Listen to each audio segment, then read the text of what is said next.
हरे कृष्णा, राधे राधे। वृंदा देवी दासी के चैनल में आप सबका स्वागत है। आज हम एक बहुत ही दिल दहला देने वाली सत्य घटना लेकर आ गए हैं, जो सुनकर आपको भी रोना आ जाएगा। अमृतसर में रहने वाली ज्योति मल्होत्रा जी ने अपनी छोटी सी नन्ही सी परी इशिका मल्होत्रा के जीवन का ये घटना हमारे साथ शेयर किया है। इशिका एक छोटी सी बच्ची जिसका सपना बहुत बड़ा था, लेकिन 10 साल 5 महीने में वो हम सब को अकेला करके चली गई।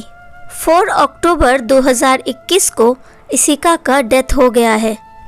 एक माँ के लिए इस सदमे को सहन पाना कितना मुश्किल हो सकता है, ये बस एक माँ ही समझ सकती है। यही है हमारी छोटी सी नन्ही सी इशिका। आप सबसे अनुरोध है, आप सब ठाकुर जी से प्रे करना कि इशिका ठाकुर जी के पास हमेशा बहुत खुश रहे और उसे गोलोक धाम का प्राप्ति हो।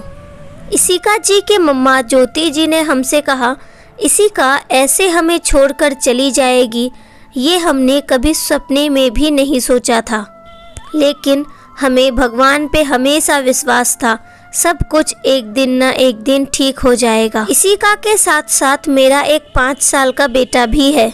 दोनों बच्चे ही मेरे जीवन से अधिक प्रिय थे, लेकिन क्या करूं, शायद भगवान का यही इच्छा था, इसीलिए इशिका हमें छोड़कर चली गई।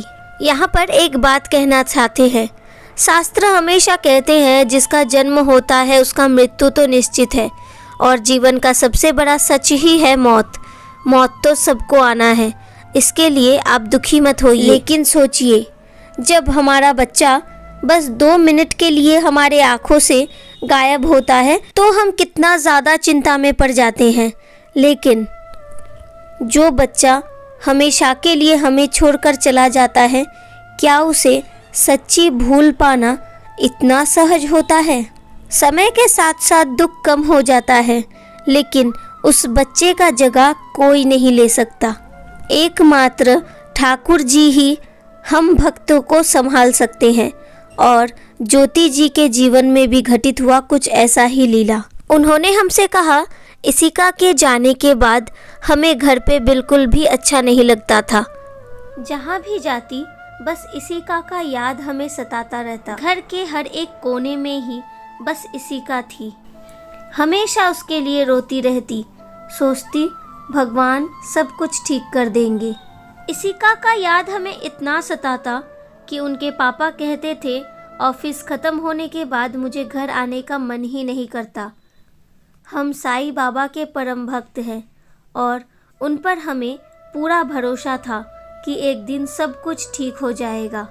ऐसे ही दिन जा रहा था। एक दिन हमने सोचा अपना घर बदल लेते हैं, लेकिन वो भी संभव नहीं हुआ। एक दिन जब हम इशिका का डेथ सर्टिफिकेट लेकर घर वापस आ रहे थे, तभी हमने देखा हमारे घर के बाहर गेट के सामने एक गाय दूध दे रही है। इस घटना को देखकर हम थोड़ा चौंक गए थे, लेकिन हमें उतना कुछ समझ में नहीं आया। फिर कुछ दिन बाद जब हम इशिका का, मेरी बेटी का कागजी कार्रवाई, अकाउंट वगैरह बंद करके रोते हुए घर आ रहे थे, तभी मेरे मम्मा ने मुझे फ़ोन किया और मुझसे कहा, हम लड्डू गोपाल जी को लेकर घर पर आ रहे हैं। जब आप उनका सेवा करोगे तो आपका मन भी हल्का हो जाएगा। और तभी हमारे जीवन में घटित हुआ एक अद्भुत चमत्कार। जब मेरे मम्मा ने लड्डू गोपाल जी को पहली बार मेरे गोदी में दिया, तो मुझे ऐसा लगा कि आज मैंने बहुत दिन बाद इशिका को अपने गोदी में लिया है। जब मुझे मेरी बेटी की ज़रूरत महसूस होती तो लगता कि सारा काम अपने आप ही हो रहा है। जब मैं लड्डू गोपाल जी की तरफ देखती तो उनका मुस्कुराता हुआ चेहरा देखकर मुझे ऐसा लगता कि मेरी ईशु ही हंस रही है। धीरे धीरे ईशु की जगह हमारे लड्डू गोपाल जी ने ले लिया, क्योंकि लड्डू गोपाल जी को गोदी में लेते ही मुझे ऐसा लगता कि मेरी ईशु मेरे पास ही है। लेकिन तभी हमारे जीवन में और एक दुर्घटना घटित हुआ। मेरा बेटा जो कि 5 साल का है, वो लड्डू गोपाल जी को उठाने गया और उसके हाथ से लड्डू गोपाल जी छूट गए। लड्डू गोपाल जी हाथ से छूटते ही वो मिट्टी में गिर गए और उनका हाथ टूट गया। उस दिन मैं बहुत रोई थी। सब लोगों ने कहा, टूटे हुए विग्रहों को आप घर पर नहीं रख सकते, इन्हें विसर्जन कर दीजिए। लड्डू गोपाल जी के हाथ टूटने से मुझे इतना कष्ट हो रहा था, जैसे लग रहा था मेरे बच्चों का ही हाथ टूट गया हो और उसे कितना कष्ट हो रहा हो। क्या करूं समझ में नहीं आ रहा था। इसीलिए मैं YouTube देखने लगी और YouTube से मुझे पता चला लड्डू गोपाल जी हमारे बच्चे स्वरूप होते हैं, इसीलिए वो कभी खंडित नहीं होते। इसीलिए हमने लड्डू गोपाल जी के हाथ को जोड़ा और उनका सेवा करने लग गई। ऐसे ही धीरे धीरे लड्डू गोपाल जी मेरे बेटी के रूप में मेरे पास आ गए और जब भी मुझे अपनी बेटी की कमी महसूस होती है, मैं लड्डू गोपाल जी को प्यार कर लेती हूँ। तो मुझे ऐसा लगता है कि मेरी बेटी हमेशा मेरे पास ही है। उनका और एक इच्छा भी है। उन्होंने कहा था इसी का बड़ा यूट्यूबर बनना चाहती थी। वो हमेशा यूट्यूब में वीडियो बनाया करती थी और हमेशा कहती थी मैं भी एक दिन यूट्यूबर बनूंगी। इसीलिए उनके मम्मा का एक ही रिक्वेस्ट था कि उनकी बेटी का लास्ट वीडियो हम अपने वीडियो में ज़रूर डालें ताकि इसू का सपना पूरा हो जाए। इसीलिए इसू का ये लास्ट वीडियो हमने अपने वीडियो में ऐड किया।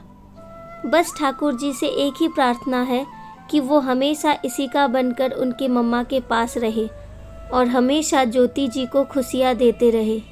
एक दिन सब कुछ ठीक हो जाएगा। एक माँ का दुख कभी भी बयां नहीं किया जा सकता, लेकिन फिर भी हमने थोड़ा बहुत कोशिश किया आप सबको लीला बताने का।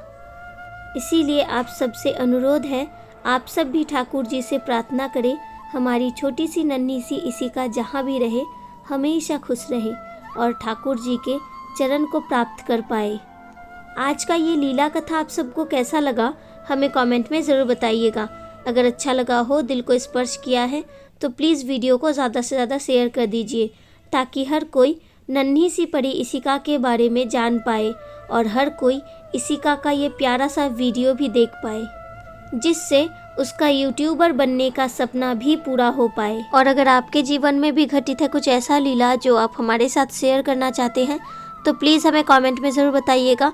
हम अपना व्हाट्सएप नंबर आपको दे देंगे।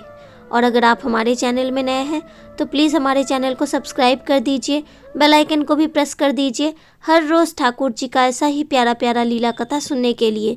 मिलते हैं नेक्स्ट वीडियो में। ऐसे ही अपने गोपू के साथ, अपने फैमिली के साथ हमेशा हंसते रहें, बहुत बहुत बहुत खुश रहें। Hare Krishna, Radhe Radhe. Thank you for watching.